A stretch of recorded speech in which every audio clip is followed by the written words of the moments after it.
అందరికీ నమస్కారం. Triple R గారు అలానే ఐపీఎస్ సునీల్ కుమార్ గారి మధ్య వారు ఇప్పుడు తారస్థాయికి చేరుకుందనే చెప్పాలి. అయితే ఐపీఎస్ సునీల్ కుమార్ గారు మరొక వీడియో పోస్ట్ చేయడం జరిగింది. సో ఏంటది ఒకసారి డీటెయిల్ గా తెలుసుకునే ప్రయత్నం చేద్దాం. ప్రస్తుతం స్టూడియోలో జర్నలిస్ట్ సిఎస్ రావు గారు ఉన్నారు. వెల్కమ్ చెప్దాం. Hello sir. Hello sir. ఏంటి సార్ ఈ వారు ఎంతవరకు వెళ్తుందంటారు? ఆ వీడియో ఏంటి? తాజాగా రఘురామకృష్ణరాజు గారు డీజీపీకి లెటర్ రాశారు. సునీల్ ఐపీఎస్ని డిస్మిస్ చేయాలి, సర్వీస్ రూల్స్కి విరుద్ధంగా అతను సోషల్ మీడియాలో మాట్లాడుతున్నారు ప్రభుత్వానికి వ్యతిరేకంగా అని చెప్పి డిప్యూటీ స్పీకర్ హోదాలో రఘురామకృష్ణరాజు గారు లెటర్ రాశారు. అవును.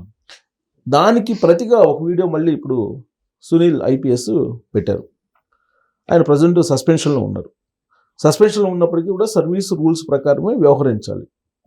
కానీ స్పీకర్గా డిప్యూటీ స్పీకర్గా ఉన్నటువంటి రఘురామకృష్ణరాజు గారు తన మీద అభియోగాలు మోపుతూ ఆరోపణలు చేస్తూ మాట్లాడటం తప్పులేంది, నేను ఐపీఎస్ అయినంత మాత్రాన మాట్లాడకూడదా అని చెప్పి ఆయన వీడియో పెడుతూ రఘురామకృష్ణరాజు గారు ఎస్సీ మాదిగా విజయపాల్ నేరస్తుడని చెప్పి అంటున్నాడు.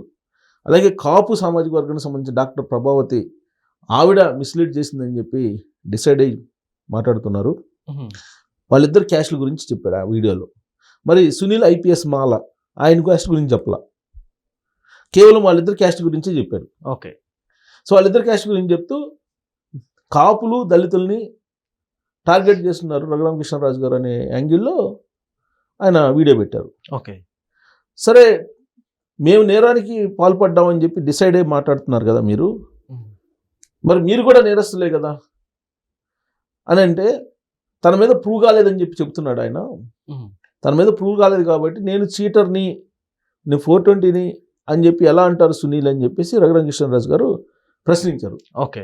దానికి మా మీద కూడా కేసు అదే కదా, అది ప్రూవ్ కాలేదు కదా, ఇది కస్టడీలో పెట్టి టార్చర్ చేశారనేటువంటి కేసు, కస్టోడియల్ టార్చర్ చేశారనేది మా మీద కానీ ఉన్నటువంటి ఇది ఆరోపణలే కదా. సునీల్ మీద ఉంది, అలాగే ప్రభాత్ మీద ఉంది, విజయపాల్ మీద ఉంది, లేదంటే సీతారామయ్య మీద ఉంది. ఇవన్నీ కూడా వీళ్ళందరి మీద ఆరోపణలే కదా. మరి మమ్మల్ని నేరస్తుడు, మమ్మల్ని కస్టోడియల్ టార్చర్ చేసినటువంటి నేరస్తుడు అని చెప్పి మీరు ఎలా అంటారని చెప్పి లాజిక్ తీశారు. ఓకే. సునీల్ కుమార్ గారు తీసి మీ కేసుల సంగతి ఏంటి, మీరు బ్యాంకులకి ఎగ్గొట్టారు డబ్బులు, మీరు 420, సిబిఐ మిమ్మల్ని 420 అంది అని చెప్పి మాట్లాడుతూ ఆయన తాగి మాట్లాడుతున్నావా, అదే మంచినీళ్ళు అని చెప్పి ట్విస్ట్ చేశాడు. తాగి మాట్లాడుతున్నావా, అదే మంచినీళ్ళు తాగి మాట్లాడుతున్నావా అని చెప్పి ఒక సెటైరిక్గా రఘురామకృష్ణరాజు గారి మీద తాగి మాట్లాడుతున్నాడు అనేటువంటి యాంగిల్లో మాట్లాడి మళ్ళీ వెంటనే అదే మంచినీళ్ళు తాగి అని చెప్పి సవరించుకొని ఆ వీడియో పెట్టారు. సార్ ఇదంతా కూడా ఎందుకు చేస్తున్నారు అనుకోవచ్చు సార్? మరి ఇలా కస్టోడియల్ టార్చర్ చేశారని చెప్పి మిలిటరీ హాస్పిటల్ చెప్పింది. మిలిటరీ హాస్పిటల్ డిసైడ్ చేసింది, సర్టిఫికేట్స్ ఇచ్చింది. దాని మీద చర్యలు తీసుకోమని చెప్పి ఈయన కేసు పెట్టాడు సునీల్ మీద. అప్పుడు సిఐడి చీఫ్గా ఉన్నారు కదా సునీల్. సో అందుకని అతని మీద చర్యలు తీసుకోమని చెప్పి రఘురామకృష్ణరాజు గారు కంప్లైంట్ చేశారు నగరంపాలెం పోలీస్ స్టేషన్లో. చేస్తే వాళ్ళు ఎఫ్ఐఆర్ చేశారు. దాని మీద విచారణ జరుగుతుంది. రీసెంట్గానే విచారణకి సునీల్ హాజరయ్యారు. ఈ క్రమంలో పరస్పరం ఆరోపణలు చేసుకుంటున్నారు. అప్పట్లో వైఎస్ఆర్ కాంగ్రెస్ పార్టీ ఎంపీగా ఉన్నప్పుడే ఆయన మీద కస్టోడియల్ టార్చర్ జరిగింది. ఎందుకు జరిగింది? జగన్మోహన్ రెడ్డి గారి ప్రభుత్వం మీద, జగన్మోహన్ రెడ్డి గారు తీసుకున్న ప్రజా వ్యతిరేక నిర్ణయాల మీద రచ్చబండేటువంటి ఒక కార్యక్రమాన్ని ప్రతిరోజు నిర్వహిస్తూ రఘురామకృష్ణరాజు గారు ఒక పెద్ద యుద్ధాన్ని చేశారు. ఆ రోజున చేసిన తర్వాత కస్టోడియల్ టార్చర్ పెట్టారు. కస్టోడియల్ టార్చర్ తర్వాత ఆయన ఏదో ఆగిపోతారు అనుకున్నారు. ఆయన ఆగలేదు. ఇంకా ఆయన జగన్మోహన్ రెడ్డి గారి ప్రభుత్వం మీద కానీ, జగన్మోహన్ రెడ్డి గారి పరిపాలన మీద కానీ ఆయన తనదైనటువంటి స్టైల్లో ఒక యుద్ధాన్ని చేశారు.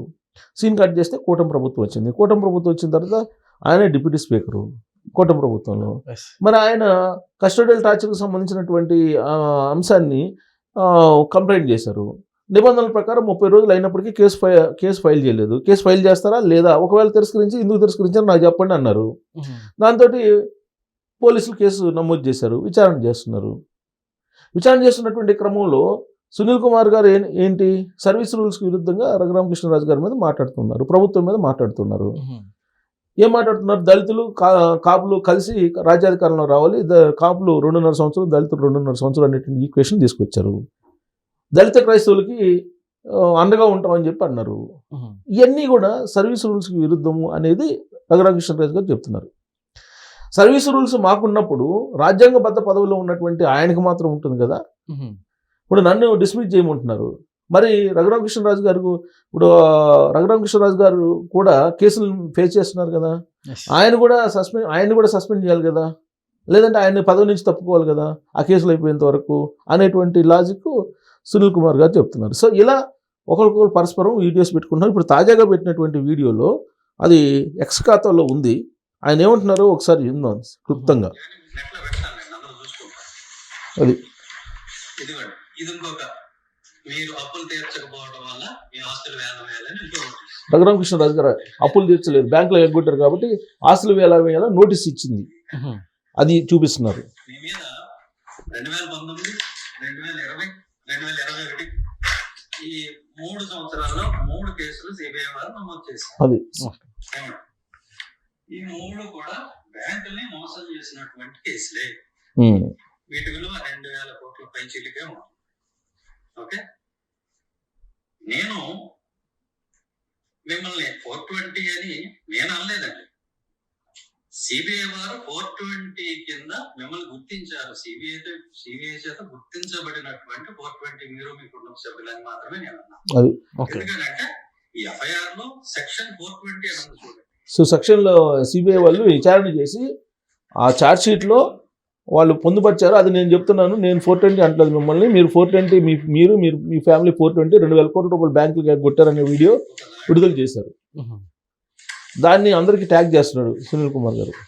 ఇప్పుడు ఐపీఎస్ ఆయన సర్వీస్ రూల్స్ డిప్యూటీ స్పీకర్ మీద వీడియోలు పెట్టారు. ఇది ఈ దర్యాప్తు అనుభవం ఉన్న అధికారిగా ఈ కేసు అంతా జరిగిన తర్వాత నాకు అనిపించింది నేను చెప్పాను. పడదని మీరు ఎలా చెప్తారు? శిక్ష పడుతుందని చెప్తున్నాడు. రఘురామకృష్ణరాజు గారికి శిక్ష పడుతుంది. మిమ్మల్ని ప్రాసిక్యూట్ చేయమని చెప్పినప్పుడు అది మిమ్మల్ని ఏమైనా అరెస్ట్ చేయొద్దు అని ఏమైనా డైరెక్షన్ ఇచ్చిందా? చేయమనే కదా చెప్పింది. అరెస్ట్ చేసుకోవచ్చు. అరెస్ట్ చేయము అని మీకు సిబిఐ వాళ్ళు ఏమన్నా గ్యారంటీ ఇచ్చారా? ఇస్తే అది కొంచెం చూపించండి. నేను అరెస్ట్ అవునని గ్యారంటీ చెప్పండి. సో 2020 సంవత్సరం 2020 అది house number Shiva enclave old Bowenpally Secunderabad ఇంకోటి తీసుకురాని వేధిస్తా ఉంటారు. వాళ్ళందరి తరఫున ప్రతినిధిగా నేను మాట్లాడుతున్నాను.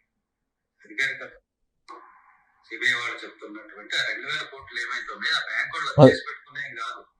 మాలాంటి వాళ్ళము చాలా మంది ఆ బ్యాంకులో డిపాజిట్ చేస్తే మా డబ్బులు ఆ డబ్బులు మీకు లోన్లుగా ఇచ్చారు. అవి ఎగ్గొట్టారు అని అంటున్నాడు. ఇప్పుడు అందరి డబ్బులు, ప్రజలందరి డబ్బులు అవి తిరిగి రాబట్టుకోవాల్సిన బాధ్యత మాకుంది, అవసరం మాకుంది. బ్యాంక్ వాళ్ళు మేము ఒక లోన్కి వెళ్తే మన క్వశ్చన్ చేస్తారు. ఎన్ని గ్యారంటీలు చూపించినా ఇది కానీ కూడా మీ భాష మాకు కూడా వచ్చు, మీకే కాదు. కాబట్టి ఇంకా చాలా చేయగలను నేను. అందులో పేర్లు ఎవరెవరు ఉన్నాయో. సో అది ఆ కేసు మొత్తం బయటికి తీశారు. కేసు మొత్తం బయటికి తీసి ఆ కేసుకు సంబంధించిన ఛార్జ్ షీట్లు అవన్నీ బయటికి తీసి ఒక యుద్ధాన్ని సునీల్ కుమార్ కూడా స్టార్ట్ చేశాడు. సో ఆ క్రమంలో ఈయన మీరు మాట్లాడితే మేము కూడా మాట్లాడతాం అనేటువంటి యాంగిల్లో ఈయన ఇప్పుడు టిట్ ఫర్ టాట్ లాగా సునీల్ కుమార్ వచ్చారు. సో ఇప్పుడు డీజీపీ ఏం చేస్తారు అనేది ఇంపార్టెంట్. డీజీపీ గారు ఇప్పుడు సర్వీస్ రూల్స్కి విరుద్ధంగా సునీల్ కుమార్ గారు మాట్లాడుతున్నారు అని చెప్పి ఆరోపణ చేస్తున్నారు రఘురామకృష్ణరాజు గారు. మరి డీజీపీ ఏం చేస్తారు అనే దాని మీద ఇప్పుడు ఆధారపడి ఉంది సునీల్ కుమార్ గారి యొక్క సర్వీస్. లేదంటే ఆయన మాట్లాడుతున్నటువంటి మాటలను బట్టి చూస్తే కనుక పక్కాగా ఆయన ఇంకా ఐపీఎస్లో కొనసాగే పరిస్థితులు కనపట్లేదు. అండ్ ఆయన రాజీనామా చేయటమో వీఆర్ఎస్ తీసుకోవడమో లేదంటే ఏదో ఒకటి చేసి వైఎస్ఆర్ కాంగ్రెస్ పార్టీలో చేరేటువంటి పరిస్థితి కనిపిస్తూ ఉంది. 26వ తారీఖున వైజాగ్లో ఏదో రంగానాడు అనే కార్యక్రమాలను కూడా ఈయన మద్దతు ఇస్తున్నారు. ఆ కార్యక్రమంలో ఒక స్పష్టత వచ్చే అవకాశం ఉంది. Okay sir, thank you.